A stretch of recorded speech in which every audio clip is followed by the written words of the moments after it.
In the morning, I get to work at 10 o'clock.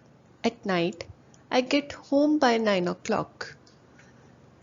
So, ਇੱਥੇ ਕੁਝ difference ਪਤਾ ਚੱਲਿਆ ਤੁਹਾਨੂੰ? ਨਹੀਂ?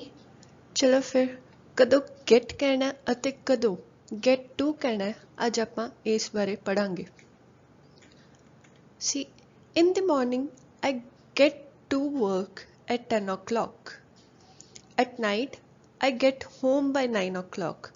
ਮਤਲਬ ਕਿ ਜਦੋਂ ਵੀ ਆਪਾਂ ਕਿਤੇ ਆਣਾ ਜਾਣਾ ਹੋਵੇ ਉਦੋਂ ਆਪਾਂ get to ਜਾਂ get use ਕਰਦੇ ਹਾਂ। ਠੀਕ ਹੈ? ਹੁਣ ਕਦੋਂ get use ਕਰਨਾ ਹੈ ਤੇ ਕਦੋਂ get to use ਕਰਨਾ ਹੈ ਹੁਣ ਅਸੀਂ ਇਸ ਬਾਰੇ ਦੱਸਾਂਗੇ। get to ਆਪਾਂ ਕਿਤੇ ਵੀ use ਕਰ ਸਕਦੇ ਹਾਂ। ਠੀਕ ਹੈ?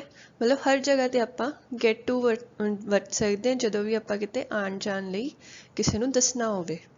ਠੀਕ ਹੈ? ਪਰ ਜਦੋਂ ਆਪਾਂ here, there ਜਾਂ home words ਨੂੰ use ਕਰਾਂਗੇ ਉੱਥੇ ਸਿਰਫ get ਦੀ ਵਰਤੋਂ ਕੀਤੀ ਜਾਵੇਗੀ। ਠੀਕ ਹੈ? Some examples, ਤੁਸੀਂ ਇੱਥੇ ਕਿੰਨੇ ਵਜੇ ਪਹੁੰਚੋਗੇ? What time will you get here? ਮੈਂ ਉੱਥੇ 2 ਵਜੇ ਪਹੁੰਚਾਂਗਾ। I'll get there at 2. ਮੈਂ ਘਰ ਜਾ ਰਿਹਾ ਹਾਂ। I'm getting home. ਮੈਂ ਬਾਜ਼ਾਰ ਜਾ ਰਿਹਾ ਹਾਂ। I'm getting to the market. ਮੈਂ 5 ਵਜੇ ਚੰਡੀਗੜ੍ਹ ਪਹੁੰਚ ਗਿਆ। I got to Chandigarh at 5 o'clock.